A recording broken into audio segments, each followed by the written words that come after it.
Since the 1950s, the interstate highway system has spread throughout the United States, linking population centers and greatly increasing both commerce and travel. However, this increase in the speed and ease of travel has not come without its unintended consequences. Along with holiday travelers and commercial truckers, the interstate system has, unfortunately, become an expeditious way for the criminal element to quickly exit the scene of their crimes.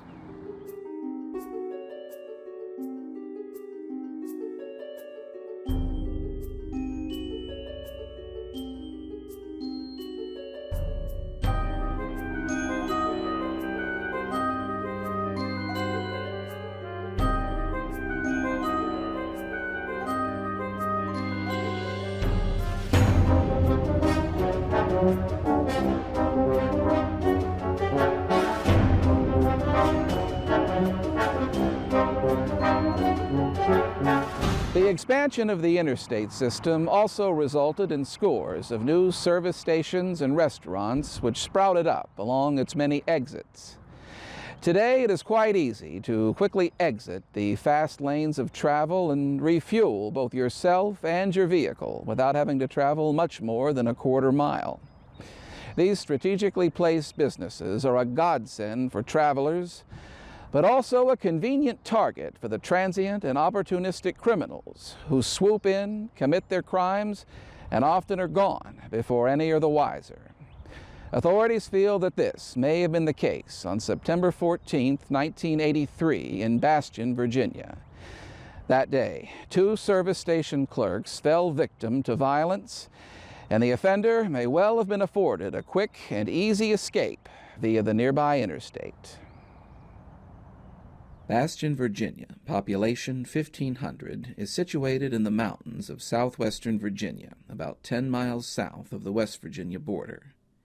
Even today, it is a quiet and mostly tranquil Appalachian community where daily life is usually calm and routine. Crime of any kind is infrequent, and violent crime is exceedingly rare. In fact, Bastian can proudly claim a violent crime rate that is well under 70% of the national average. Since the 1970s, Interstate 77 has been a staple of the community. Bastian is located in Bland County, Virginia. I-77, which runs through the center of Bland County, is one of only a few major highways which directly bisects the spine of the great Appalachian mountain chain. As such, it is a key artery in the vital north-south flow of goods and services between the Carolinas and the industrial centers of the North. Every day, thousands of cars, trucks, and other commercial vehicles roll past or stop at Exit 58, the current site of 3 service and travel stations.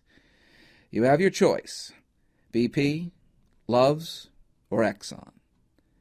However, on the morning of September 14, 1983, one such traveler made his decision and chose to stop at the newly constructed Exxon Station, but for reasons that were far from routine. That morning, clerks Stephen Shinault and Darren Walker opened the station as usual and began servicing the many customers, both local residents and those passing through. Walker, a 1981 graduate of Rocky Gap High School, lived barely a quarter mile from the station.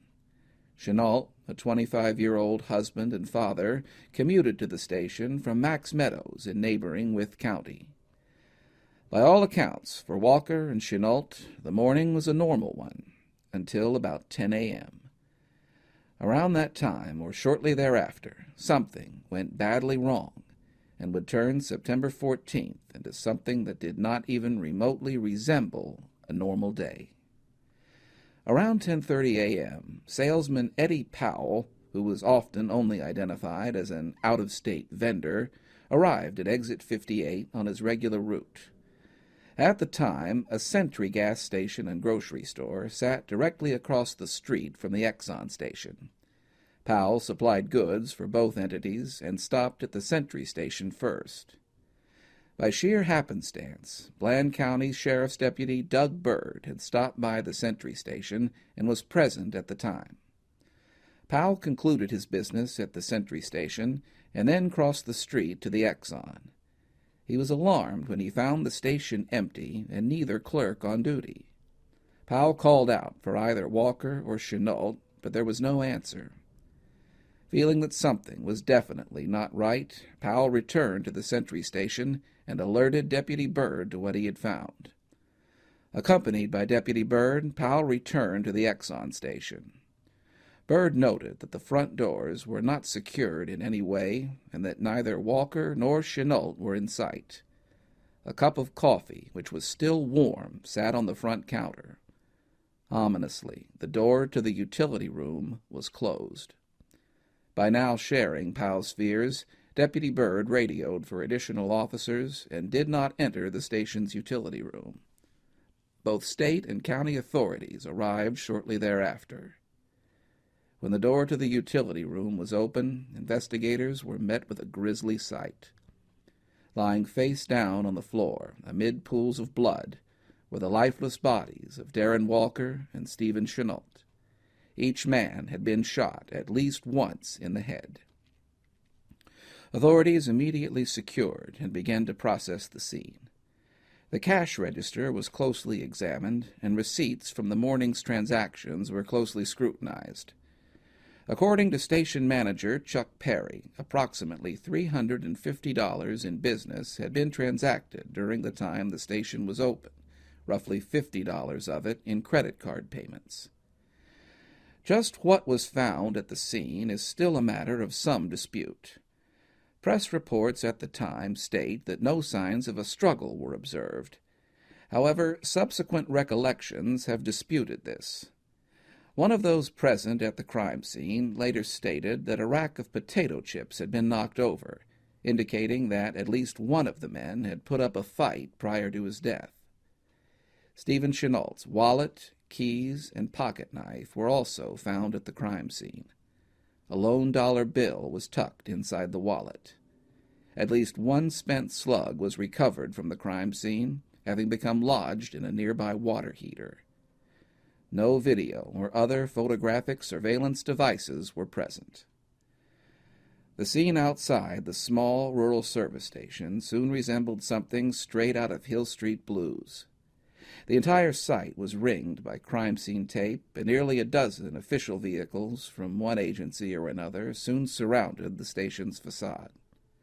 Schoolchildren later recalled that as the afternoon buses passed by the station, the crime scene tape was still up, and the cluster of police, fire, and rescue vehicles were still shielding the station from view. The town and region were stunned. Fears quickly mounted, and wild rumors began to spread. Members of the local rescue squads later told tales of horror when they sheepishly described the crime scene. Their descriptions of blood and brain tissue painted a picture better suited to a B-reel slasher film than a quiet, tight-knit rural community. Station manager Chuck Perry perhaps summed it up best. You hear of things like this happening in New York or someplace else, but you don't hear of it happening here. The service station where Walker and Shinault were found was located here, just west of the newly constructed Exxon Station. The Sentry Station, where Deputy Byrd and Clerk Gary White were located, sat about here, the current site of a Love's Travel Center. The building which housed the Sentry Station was demolished in 2018. The Exxon and Sentry Station are separated by County Route 666, which links U.S. Route 52 with Exit 58 of I-77. The distance from the Exxon Station to I-77 in 1983 was little more than 300 yards and could be traversed in a matter of seconds. Once the scene was fully processed, the bodies of the two men were removed and transported to Roanoke for autopsies. Curiously, the autopsy of Stephen Chennault indicated that he had been shot multiple times from different angles around the front of his body by a small-caliber handgun. Most of the injuries would not necessarily have been fatal. One round, however, pierced Chenault's eye socket from the front, first passing through the lens of his eyeglasses, which were shattered. the fatal round exited the back of Chenault's head. Chenault's eyeglasses were collected at the scene and retained as evidence. It should be noted here that the Virginia State Police did not respond to our offer to participate in the production of this feature.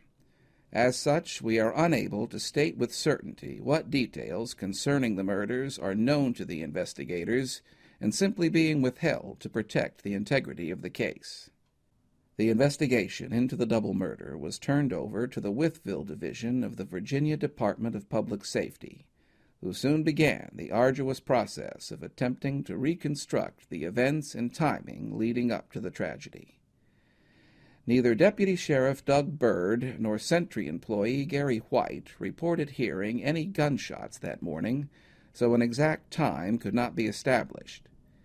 Utilizing the cash register tape as an initial guide, authorities estimated that the shooting had occurred sometime between 10 and 10:15 a.m.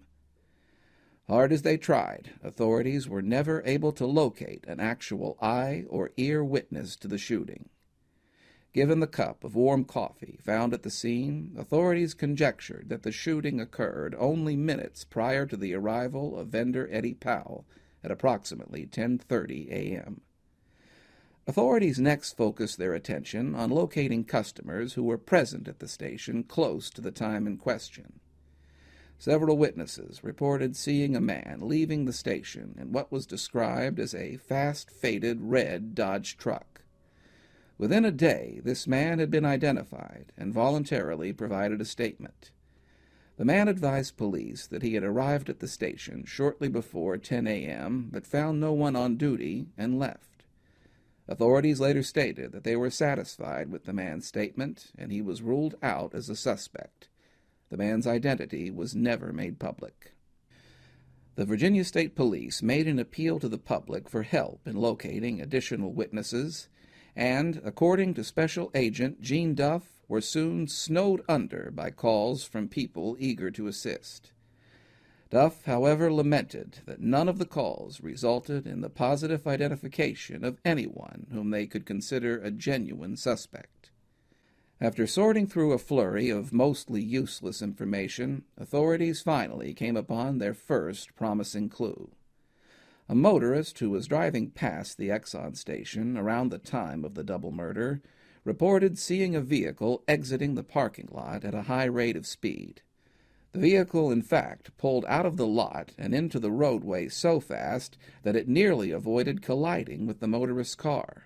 The motorist, whose name also has never been made public, described the vehicle as a faded gray or blue late 1960s model Chevrolet sedan. He reported that the vehicle was badly rusted out on the driver's side and was also somewhat rusted on the rear. The motorist also observed that the vehicle sported a New York license plate. No numbers or letters, if observed, have ever been reported. The vehicle was being driven by a Caucasian male, approximately 25 to 30 years of age, with dark brown or black hair. Another white male was observed sitting in the vehicle's passenger seat. He, too, was described as having long, dark hair. The vehicle sped away from the Exxon Station and was observed by other witnesses as it pulled onto the southbound exit ramp of I-77 and continued on in a southerly direction. Using an identikit, the motorist helped authorities to create this composite sketch of the suspect driver. No sketch or other rendering of the passenger is known to have been created. This sketch, along with other details of the killing, were distributed to the public and to law enforcement agencies across the country. As of 2020, neither occupant of the late 1960s Chevrolet sedan has been located or identified. On September 18th, 5 days later and over 200 miles away, another grisly murder came to the attention of police. On that day, deer hunters in Cooper's Rock State Forest, just outside of Brewston Mills, West Virginia, came upon the body of 22-year-old West Virginia University student Wayne Erdman. Erdman had been shot twice in the head with a high-powered pistol. Erdman was found inside a parked van belonging to 21-year-old Michael Haskins of Hollywood, Florida. Haskins had been found murdered in a similar manner on September 11th in a wooded area near Plantation, Florida. Erdman's own vehicle was nowhere to be found, and a national APB was issued for it. Florida and West Virginia investigators felt confident that the two murders were linked. Similarly, authorities in Virginia felt that the deaths of Haskins and Erdman could possibly be related to the slayings in Bastian. Both men had been shot in the head with handguns, and Bastian, Virginia was situated on the direct route from Florida to northern West Virginia. In fact, given the length of time between the Haskins shooting and the double murder in Bastian, authorities feared that they could possibly be looking at a much larger issue. Preston County, West Virginia prosecuting attorney Melvin Schneider lamented that police could be looking at the possibility of a, quote, lengthy crime spree, end quote. On Monday, September 19th, 20-year-old Edward Watkins and 18-year-old Kenneth Edward Chance were arrested on fugitive from justice charges while hitchhiking near Flatwoods, Kentucky. A ballistics test quickly matched the handgun in their possession to the murders of both Wayne Erdman and Michael Haskins.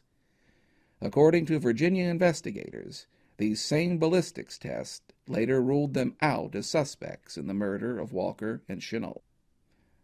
The investigation continued.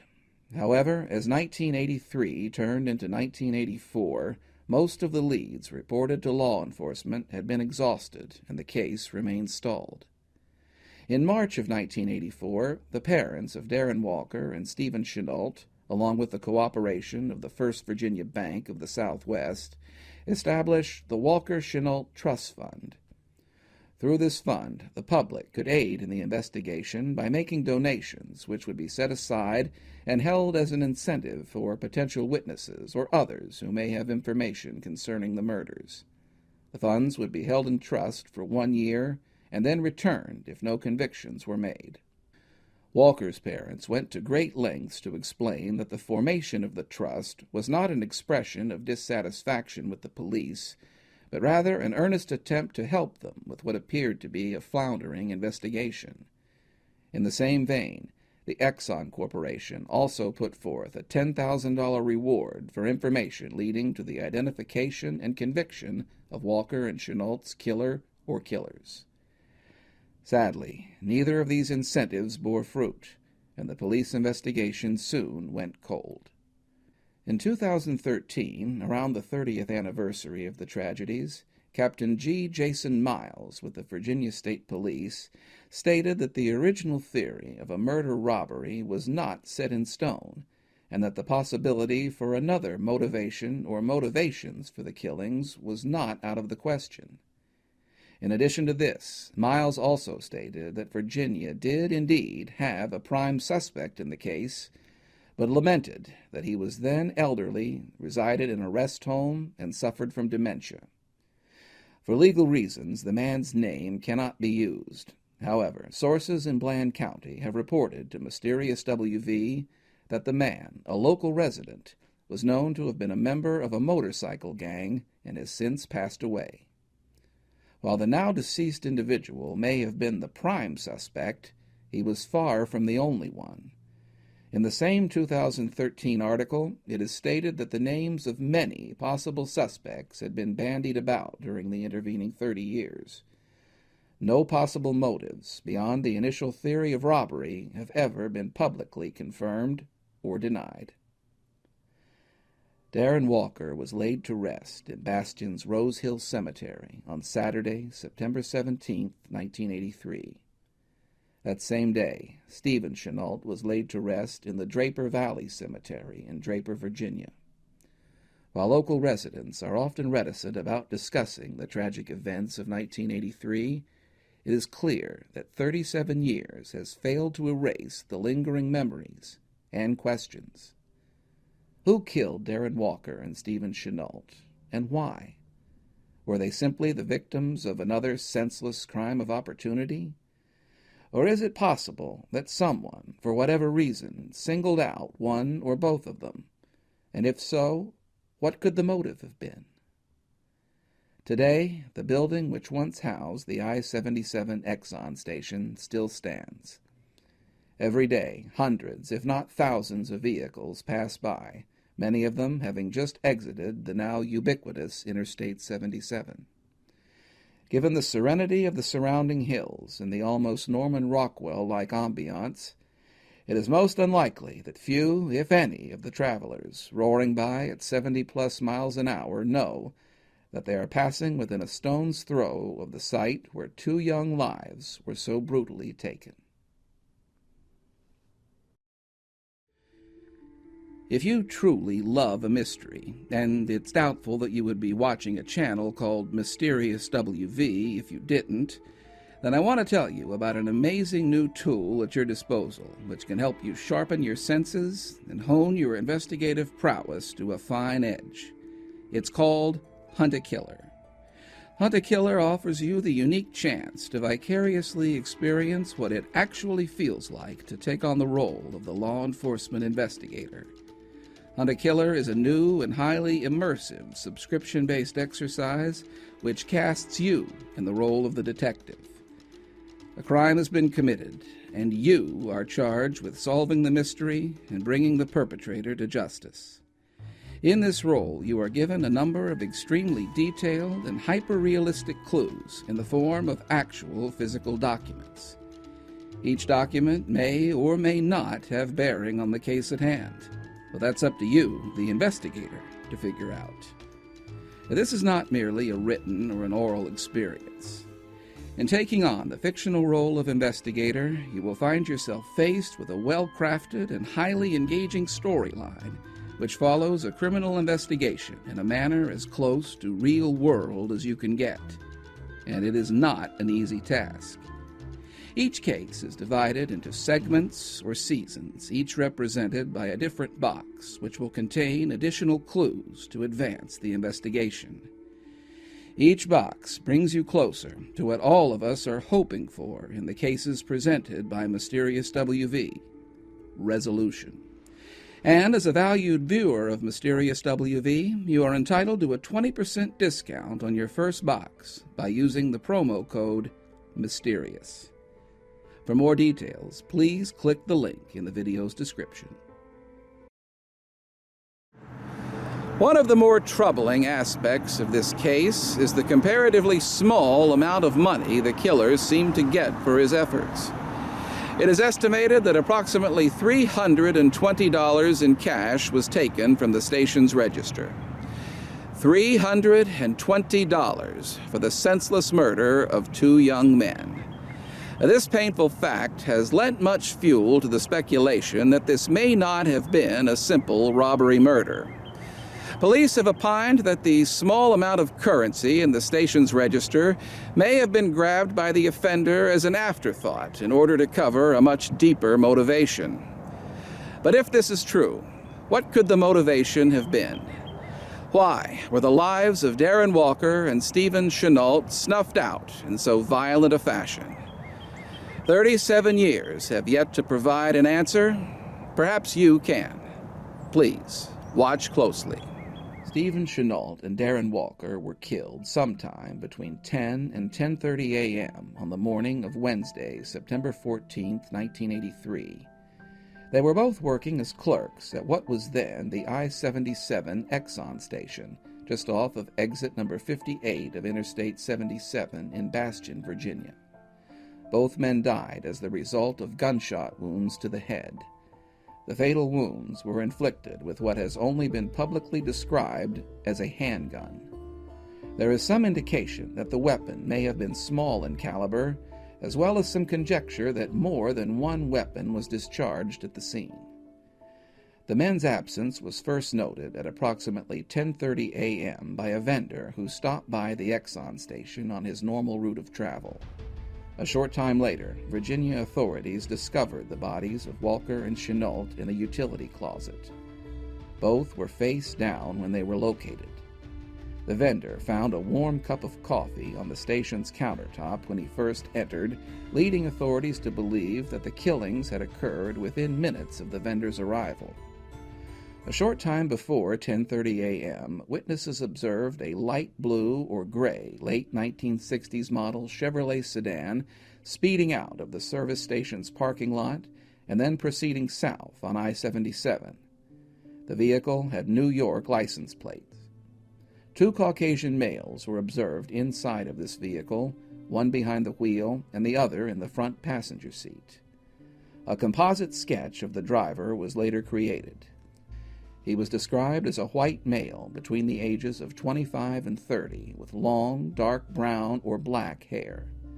No sketch was made of the passenger, but he was described as having features very similar to the driver. It is not known if these men had anything to do with the killings, but authorities would be very interested in questioning them, if only as additional witnesses. If you have any information concerning the murders of Stephen Chennault and Darren Walker, please contact Captain Joe Daniels with Division 4 of the Virginia State Police at 276-228-3131.